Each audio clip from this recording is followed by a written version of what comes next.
Que vous soyez un viewer d'anime ou une personne qui vient de commencer le manga après l'épisode 16 de la saison 4, vous êtes censé savoir que l'expérience est très différente.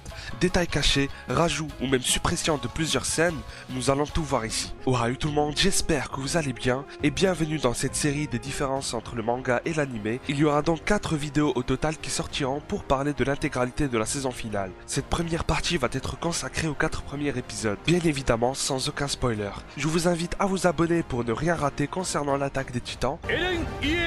Et surtout si vous tenez à suivre la suite qui arrivera très prochainement. Allez, c'est parti.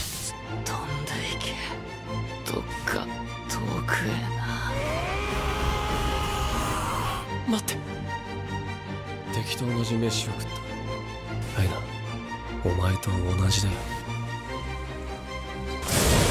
アイナは死んだただやるべきことをやるただ進み続けるエレン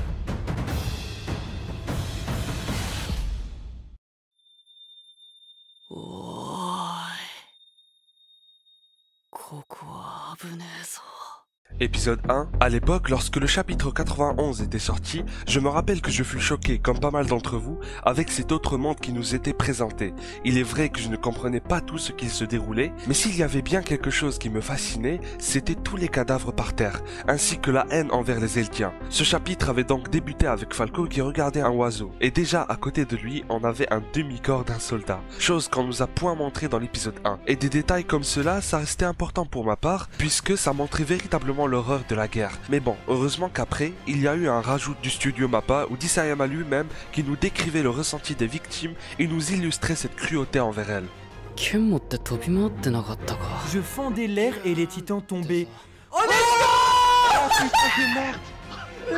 c'est incroyable! En vrai, j'ai même pas lu! Moi qui étais complètement focus avec l'animation, car on avait enfin eu le premier épisode, j'avais ignoré 50% des sous-titres puisque je connaissais déjà les répliques du manga. Je ne m'attendais absolument pas à ce coup de la part d'Isayama. Falco faisant clairement référence à l'équipement du bataillon d'exploration et était en train de combattre des titans. Si vous n'avez point lu le manga, il est également naturel pour vous de vous dire que ça a une relation avec le souvenir.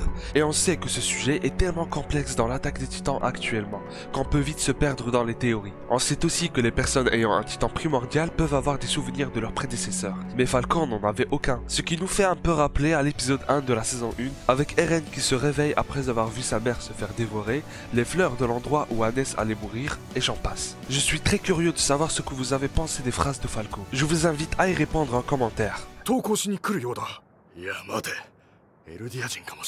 J'ai trouvé un peu dommage de ne pas nous montrer cette case du manga où Colt précise bien qu'utiliser un soldat civil est contraire au droit international, mais que ça allait poser problème seulement si des ennemis restaient en vie pour en témoigner. C'est pour cela que ces deux-là hésitaient à tirer au début, nous montrant également à quel point Mar est prête à tout pour dominer.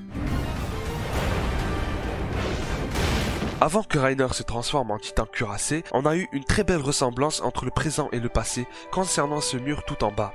Dans le manga, on nous montre bien le flashback avec Eren, Bertholdt, Connie et Sacha, avec un magnifique coucher de soleil. Mais dans l'épisode, nous avons une vue de haut. Alors déjà parce que ça collait bien et que c'était plus joli de redessiner le même plan, mais ce que je trouve un peu malin, et d'ailleurs ça peut être juste une coïncidence, c'est le fait qu'il ne voulait point montrer les anciens personnages dont on était habitué. Ils étaient limite méconnaissables.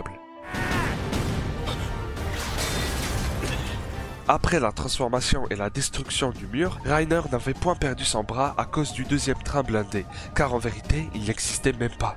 Mais c'était un excellent rajout qui montrait à quel point les titans primordiaux pouvaient être faibles face à l'évolution de la technologie des armes. Et vu qu'il avait encore ses deux bras, il avait chopé une tour avec laquelle il avait tout détruit, contrairement à l'anime où il avait utilisé le train en question. Dans le manga, on a seulement eu le moment où Reiner se faisait tellement bombarder qu'il avait eu sa cuirasse complètement brisée. La première partie de la saison 4 est terminée et je ne pense pas que ce soit nécessaire d'en parler 100 ans, mais voici Jean infiltré dans le continent Mar, scène absente dans le manga mais qui a également apporté un peu plus de précision concernant le déroulement de certains événements dans le manga. Oui, si vous pensez avoir tout compris, c'est loin d'être fini et la suite arrive dans quelques mois.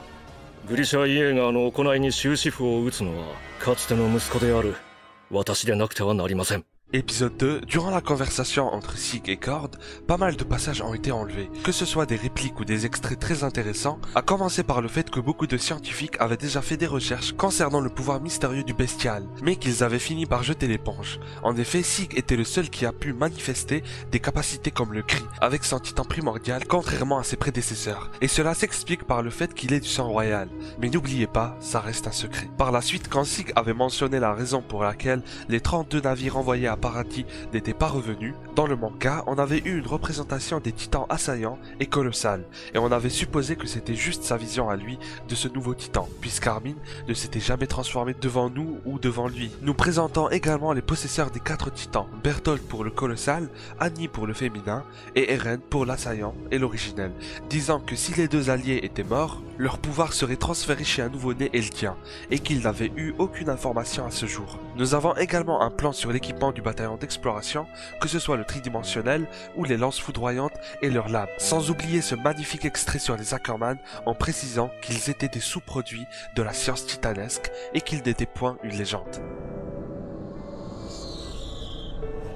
Lorsque Reiner s'était réveillé de son petit cauchemar, Porco lui avait dit qu'il l'avait aperçu dans ses souvenirs et qu'il avait l'air de se la jouer brave gars secourable, alors que dans le manga, il lui avait plutôt dit que le rôle que jouait Reiner n'avait pas l'air de le déplaire, en chaîne avec le fait qu'il imitait son frère Marcel, et Reiner lui sourit en lui confirmant. Ça montre deux choses, déjà qu'effectivement il s'était attaché aux démons de l'île de Paradis et qu'il avait réellement voulu changer de personne, en devenant celui qui l'a sauvé. Encore une fois, le flashback n'est pas présent dans l'anime, pour qu'on puisse voir les anciens personnages. Également dans le monologue de Reiner à table, lorsqu'il évoquait à quel point les autres Eldiens étaient des êtres ignobles, j'ai trouvé dommage de ne pas nous montrer de quoi il parle pour voir à quel point ça n'allait pas du tout. Petit passage avec Sophia qui racontait qu'un jour, un vieux lui avait révélé que si la mer était salée, c'est parce qu'il pissait tous les jours dedans. Information très importante qui sera sans doute intéressante pour Armin. Plus sérieusement, lorsque les guerriers et apprentis arrivent à Revelio, on a pu voir dans le manga la façon avec laquelle Semar les dévisageait, tout en sachant que c'était grâce à eux que le combat a été remporté,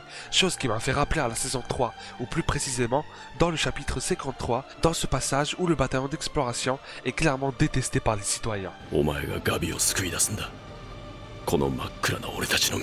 Dans le chapitre 94, Falco expliquait qu'après le terrible échec de l'opération sur l'île de Paradis, il y a 4 ans, Reiner allait limite se faire retirer le titan cuirassé, mais que depuis, il avait tellement accompli de choses que plus personne n'oserait remettre en cause sa bravoure ni sa loyauté, avec un plan très classe du titan vu de derrière au milieu des flammes. Seul rajout de l'épisode est celui d'un Eldien qui se suicide. Je me rappelle que j'avais clairement sursauté en remettant la scène en boucle, car je ne m'y attendais pas. Je trouve ça bien puisque ça montre que dans le camp Eldien se trouvent des humains qui n'en peuvent plus psychologiquement à cause de l'oppression des mares. Et ça colle bien quand on repense à ce soldat de l'île.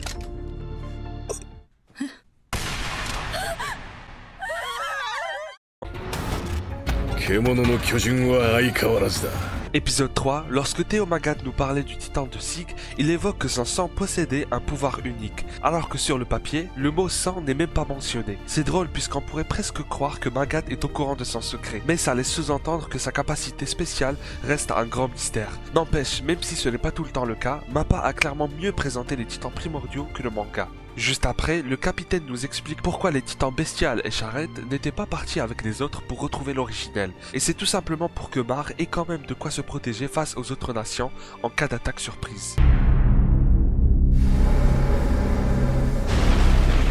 Dans l'épisode 1 et 2 de la saison 1, on a pu voir le titan colossal et cuirassé, mais pourtant le féminin était également présent. C'est juste qu'Annie ne pouvait plus être sous sa forme de titan, puisqu'elle avait fait un long trajet à elle seule. Contrairement au titan mâchoire de Marcel, elle n'était pas si endurante et rapide que lui. On a également eu le point de vue de Bertholdt ce jour-là, tout comme Eren quand il le voyait, et c'était très puissant pour ma part. Sans oublier que Reiner a dû résister face à de nombreux titans et qu'il avait déposé Annie et Bertholdt sur le haut du mur avant d'aller briser l'autre partie. Sachez qu'Annie avait déjà proposé de faire les yeux doux au haut gradé afin d'épouser l'un d'entre eux pour avoir une chance d'en savoir plus sur le roi et le titan originel, avec une réaction très drôle de Bertholdt qui montre qu'il était déjà amoureux d'elle à cette époque. Pour ceux et celles qui ignoraient toujours ce détail, l'histoire qu'avait raconté Bertholdt à Eren et Armin dans la saison 1 n'était autre que celle de ce monsieur qui s'était suicidé. Remarquez également cette case symbolique pour nous lecteurs du manga qui présente Reiner comme le héros Elos qui disait que le destin de l'humanité tout entière reposait sur leurs épaules. en nous présentant le grand terrassement.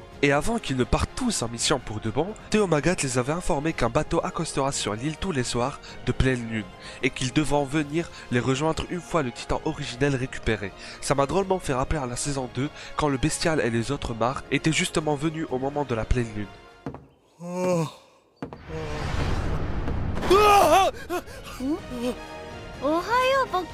Dans l'épisode 4, une scène a été délaissée, celle de Cord avec Sig jouant avec la balle, tous les deux portant des gants de baseball. Scène très importante puisque ça sous-entend que les deux frères Yeager se seraient rencontrés. Surtout quand on voit Eren dire à Falco que ce gant venait de sa famille. Petite anecdote, lorsque le chapitre en question était sorti, j'avais supposé qu'Eren avait dévoré Sig et qu'il avait gardé ce gant. Ça va très loin des fois, je sais.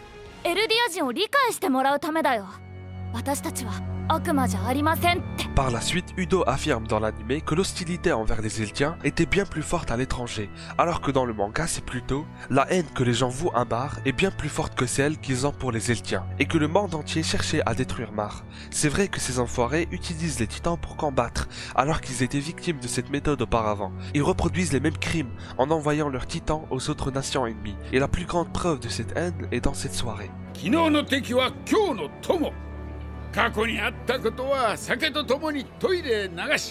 Unique rajout est celui avec le vieux ivre et sa femme qui apporte un petit moment joyeux, comme avec Hannes et les autres soldats avec Eren et Mikasa, mais qui malheureusement vont se faire écraser dans l'épisode 6. Remarquant également le chat noir qui passe de droite à gauche, superstition annonçant l'arrivée d'un malheur.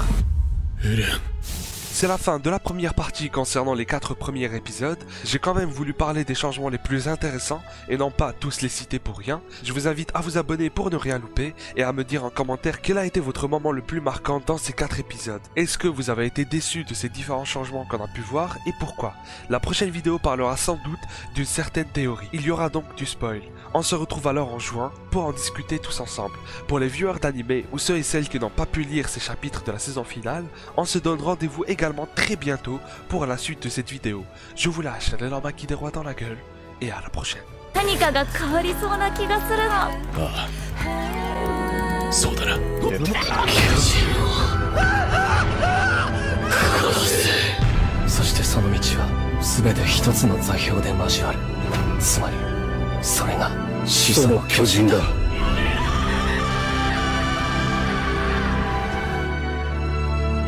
一匹残らず